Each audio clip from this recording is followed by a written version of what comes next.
Dicas de saúde, beleza e comportamento você ouve no Saúde e Bem-Estar.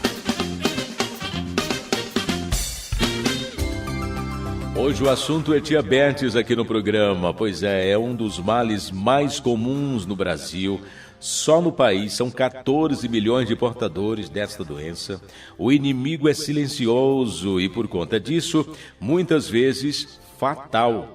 A Organização Mundial da Saúde estima que 1.600.000 pessoas morrem anualmente diretamente causadas pelo diabetes e outras pessoas.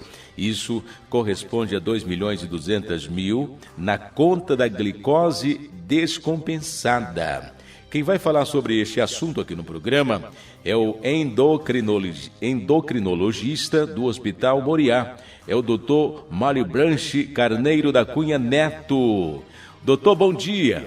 Bom dia, Léo. Tudo bem? Eu estou bem. O senhor como vai? Tudo bem? Tranquilo, querido. Pois é, explica aqui pra gente o que é diabetes, e eu já tenho uma dúvida também sobre diabetes tipo 1 e tipo 2. O que isso diferencia de um para o outro, doutor? Pois não.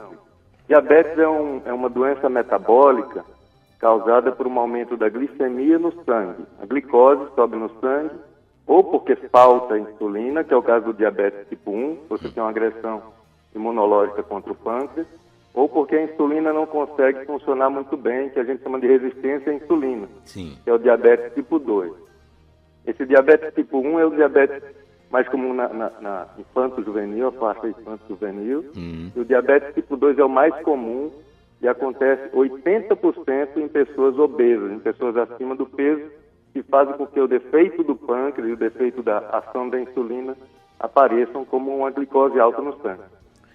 A questão do diagnóstico, doutor, como é que é feito? O que os especialistas fazem para poder chegar e descobrir que a pessoa tem diabetes? O diagnóstico é feito clínico, né? Então a pessoa pode começar, além da questão do peso, aumentar o peso, no caso do diabetes tipo 2, que favorece o aparecimento, ou até emagrecer quando o diabetes está muito descompensado, você pode perder peso. Começa a urinar muito, porque a glicose está aí na urina, isso carrega água. Então urina muito, consequentemente vai ter muita sede, inclusive de madrugada. E aí, para comprovar isso, a gente precisa dosar a glicose no sangue. Então a glicemia acima de 125 de jejum 2 vezes aponta para um diabetes. Se você tem dúvida, você tem uma glicemia não acima de 125, você pode fazer um teste, aquele teste da glicose oral, você colhe sangue de meia hora durante 120 minutos. Hoje em dia você pode colher só o tempo 0 e o tempo 120, se for acima de 200, depois de uma carga de glicose de 75 gramas, a gente também chama de diabetes, esse é o padrão ouro para diagnóstico. Agora, quem é que tem maior risco de ter este problema, de ter diabetes? Quem está mais propenso a isso? Existem situações genéticas que aumentam essa chance, então, principalmente o tipo 2, quer dizer, esse diabetes do adulto, do paciente obeso, ele tem uma genética muito mais forte do que o tipo 1, ao contrário do que muita gente pensa. Aquele da criança tem uma genética presente, mas não é tão forte.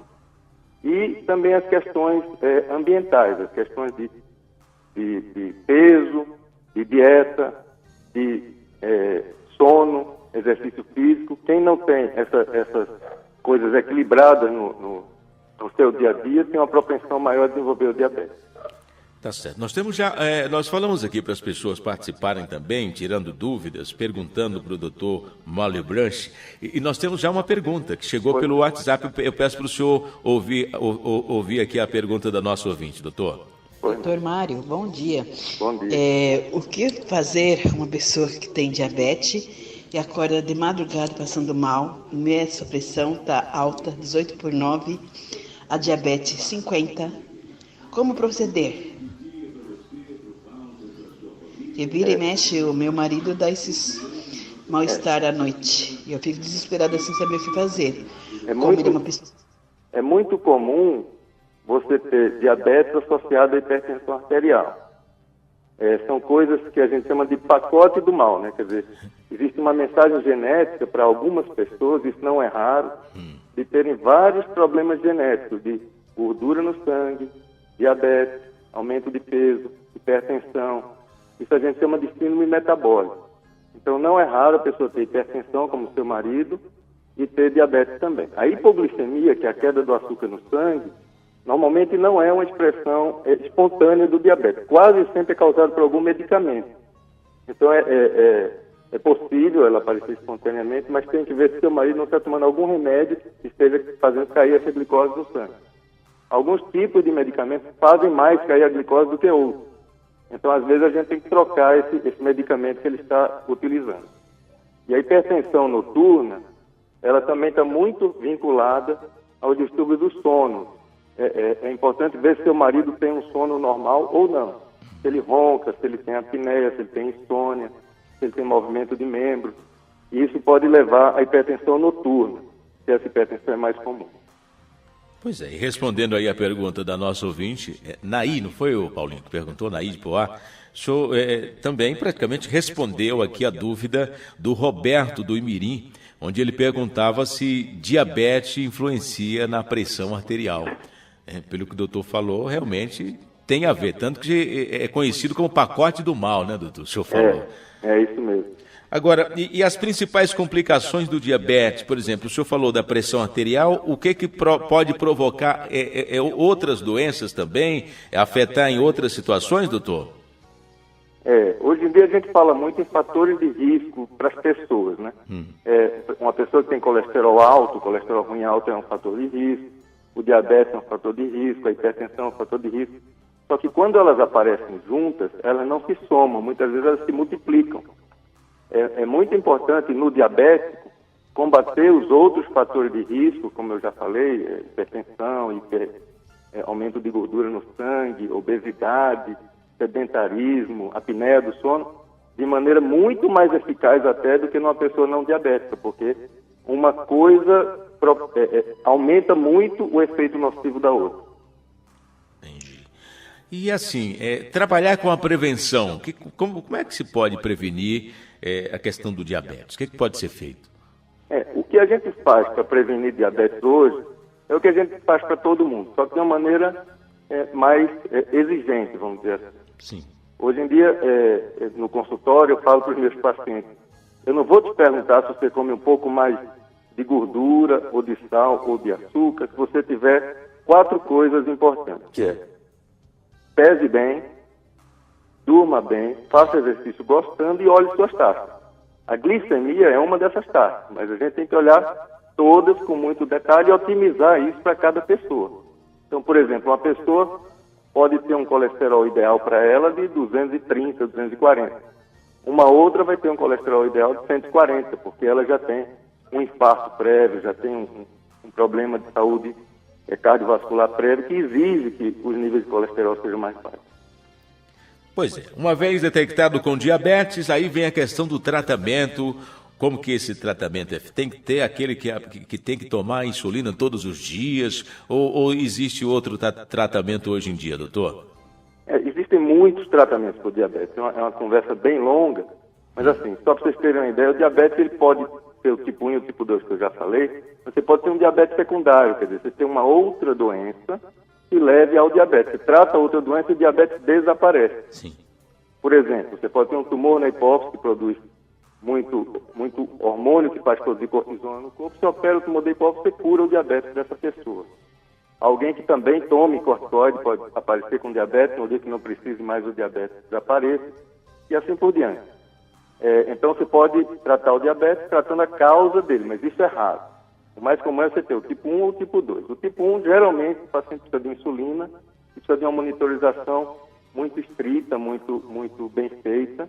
Hoje em dia existem aparelhos até que você não precisa nem furar mais o dedo, você pode monitorizar sem precisar furar o dedo, com leitores bem facilmente realizados. E o diabetes tipo 2, como 80% é obeso, primeira coisa é emagrecer. Muitas vezes, só emagrecendo, a hiperglicemia desaparece. A propensão à glicemia subir, ou seja, o defeito do diabetes não desaparece, mas a pessoa não vai ter nenhuma manifestação, perdendo muito peso muitas vezes. E outras vezes, diminuindo o peso, você consegue ter uma melhora grande do diabetes e redução enorme dos medicamentos, não só para diabetes, como para hipertensão, para gordura no sangue etc. E não esquecer que esse paciente tem que fazer exercício, esse paciente sempre supervisionado, sempre com alguém profissional por perto. Esse paciente tem que controlar todos os outros fatores de risco e tem que ter um sono saudável, um sono restaurador. Temos mais uma pergunta, mais uma dúvida de ouvinte. Pergunte aqui para o doutor. Vamos ouvir quem faz a pergunta. Léo, eu queria fazer uma pergunta para o doutor. Sim. Meu problema acho que é do contrário. Eu passava muito mal e ninguém sabia o que era. Até que pediu como é que chama? Não sei o que é glicêmico. Aí minha glicemia cai muito rápido. O que isso quer dizer? Ninguém me explicou direito. Ouviu, doutor? Ouvi, sim. Sim. Glicemia cair é uma condição bem menos comum, bem mais rara e muitas vezes mal diagnosticada. Para você ter certeza que isso aí é glicemia baixa, você precisa colher uma glicemia na hora que você está passando mal. Porque outros sintomas se confundem com hipoglicemia. São sintomas de tontura, de queda de pressão. E a hipoglicemia, se realmente ela for constatada, existem dois tipos principais. Uma que é a hipoglicemia de jejum, quer dizer, você faz cair glicose por não comer, isso acontece mais quando você acorda de manhã, e geralmente tem doenças que a gente tem que respeitar e investigar e procurar quando a hipoglicemia de jejum. Existem as hipoglicemias que a gente diz pós-alimentares, tardias, geralmente 2, 3, 4 horas depois da alimentação, a pessoa tem uma queda da glicose, e geralmente aí, uma dieta rica em fibras, fracionada, quer dizer, comendo 4, 5, 6 vezes por dia, você consegue, em geral, evitar que tenha esse pico de glicose. Existem remédios também que diminuem a absorção rápida da glicose e que podem ajudar também a você ter menos essa hipoglicemia reacional, que felizmente é a mais comum. A primeira é menos comum. Ok. Outro ouvinte pergunta aqui também para o doutor. Quem será? Quem vai fazer a pergunta? Diga aí. Oi, Léo. Eu gostaria de perguntar para o doutor, assim, eu tenho um filho com 43, que começou com 11 anos de idade, e um outro de 44, que começou com 18 anos a diabetes, sendo que o primeiro já entrou em coma 3 vezes na fase juvenil. Agora, e o médico, na época, disse que poderia ter sido um vírus, alguma coisa provocado por alguma doença infantil que um passou pelo outro e atingiu o pâncreas. Só que, assim, o pai dele tinha diabetes, a família toda do meu marido, do pai deles, tinha diabetes, inclusive faleceram em consequência da diabetes. Então, eu queria saber se isso realmente pode acontecer. Obrigado, Miralda de Guarulhos. Ok, Miralda, obrigado pela participação, pela sua pergunta. Pois não, doutor? A situação dele é uma situação em que, a princípio, a gente poderia pensar num diabetes tipo 1, dos dois rapazes, né? Eles, a princípio, poderia ser um diabetes tipo 1, diabetes que você tem autoimunidade, que é esse outro médico falou para ela, que talvez essa autoimunidade possa ter começado, quer dizer, a produção de anticorpos contra o pâncreas começou com algum vírus, algum fator externo. Isso é possível, sim, tem algumas comprovações científicas sobre isso, mas é estranho num diabetes tipo 1 ter tanta gente acometida. Quer dizer, o pai, irmãos do pai, se o diabetes tipo 1 tem uma genética que mais ou menos você tem uma chance de 20%, 25% de chance de transmissão. Não é tão forte como o diabetes tipo 2, que se aproxima de 50%. Então, existem outros diabetes que eu não falei ainda, são diabetes genéticos, que alguns chamam MOD, Mature Onset Diabetes of the Young, quer dizer, um diabetes da maturidade que começa no jovem, e tem uma genética, tem muitos tipos desse diabetes genético. Mas, na verdade, assim, o que importa para ele é o que você vai fazer. Então, fazer o tratamento adequado, provavelmente com insulina, porque se entrou em cetoacidose, provavelmente ele tem insulina baixa, sim, e fazer o controle o mais estrito possível. E tem um exame além da glicemia, que chama hemoglobina glicada, que ela dá uma média da glicemia dos últimos 2 meses.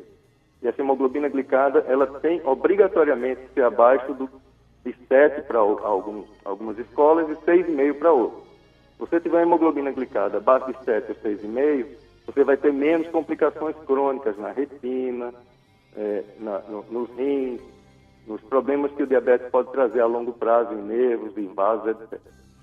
Outra pergunta aqui, doutor, do nosso ouvinte Zenira, da cidade de Embu das Artes. Ela quer saber o que significa ser pré-diabética. Linda a sua cidade, viu, Zenina? Pré-diabetes é um termo meio controverso, mas eu gosto, não é um termo totalmente condenável, não. É alguém que tem alguma pista, principalmente de glicemia, de que ela pode ficar diabética um dia. O que é que pode ser isso? Uma glicemia normal, a gente considera abaixo de 99, mas esse número vem caindo, já foi 120, já foi 110, hoje é 99 e provavelmente 99 ainda é um número um pouco alto. Isso deve cair com o tempo. Então, alguém que tem 98 de glicemia, especialmente numa faixa etária mais jovem, essa pessoa não é normal, assim, exatamente como uma pessoa que tem 75, 80. E pior, quer dizer, se a pessoa tem 110, 105, não chega nos 125 que eu acabei de falar para diabetes, mas tem um nível limítrofe de glicemia. Algumas dessas pessoas já são diabéticas. Se você fizer o GTT, que é aquela curva de glicose que eu falei, você vai ter aquele pico depois de 2 horas maior que 200. Mas outras pessoas, não vão atingir isso. Tem o que a gente chama de intolerância ao carboidrato, intolerância ao açúcar. E essa intolerância, ela pode mais frequentemente fazer com que a pessoa fique diabética do que aquela pessoa que não tem essa intolerância. E, novamente, essas pessoas têm que fazer aquelas medidas preventivas que a gente falou anteriormente. De peso, exercício físico e sono saudável. Muito bem. Agora é comum, doutor, a gente às vezes chega num determinado local e aí a pessoa vai um café, tudo bem, eu aceito. E aí a pessoa já pergunta, vai açúcar ou adoçante? Aí eu pergunto para o senhor, qual que é o melhor adoçante para a pessoa que tem diabetes? Se a pessoa prefere tomar cafezinho com adoçante, algumas outras pessoas preferem tomar com açúcar, eu não vejo muita diferença.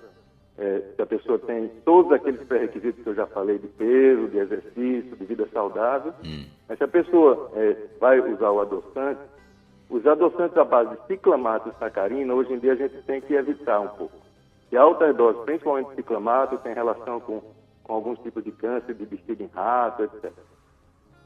Mas os adoçantes à base de sucralose, os outros adoçantes à base de aspartame, os adoçantes à base de stevia, principalmente, quando consumidos com moderação, eles são bem-vindos e diminuem a quantidade total de caloria que você come no dia, contribuindo, assim, para que você não ganhe peso. Agora, tem aquelas coisas de tomar o cafezinho com adoçante com um pão de queijo, 2 pães de queijo, ficar repetindo coisas que realmente, essas sim, fazem diferença no peso final. Tá certo.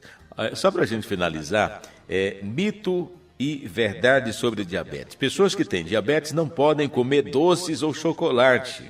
Isso é mito ou verdade? Doce e chocolate a gente tem que separar se são feitos com adoçantes, com substâncias que não são açúcar livre ou não. Se tiverem ausência de açúcar livre, podem comer sim. Essas comidas estão cada vez mais saborosas. As indústrias investiram bem nessa parte, mas não confundir essas comidas diet, que são para dieta, né, no caso aqui de diabetes, com as comidas light. Muitas vezes você come um chocolate diet, o sabor muito bom, o diabetes pode comer sim, mas se abusar vai engordar igual um chocolate que não é diet. Pois é, comer frutas à vontade, afinal de contas são alimentos saudáveis, isso é mito ou verdade? A fruta é amiga, viu? A fruta, assim, eu realmente não gosto quando falam mal das frutas. Quase todas as frutas você pode comer sim, bem, só que quantidade é a questão. Olha aí, cuidado. Se você comer 10 laranjas, se você comer 5 bananas num dia, você vai sim subir sua glicemia. Mas as frutas comidas com moderação são amigas. Ok. Eu quero agradecer a sua participação aqui no nosso programa de hoje. Muito bom esse bate-papo e já fica o convite para a gente se falar numa outra oportunidade. O senhor é sempre muito bem-vindo aqui, viu, doutor? Muito obrigado. Muito obrigado eu, Léo. Até a próxima. Até a próxima. Tá aí. Conversamos com o doutor Malibenche Carneiro da Cunha Neto. Ele é endocrinologista do Hospital Moriá. Trouxe dicas interessantes sobre diabetes aqui no programa.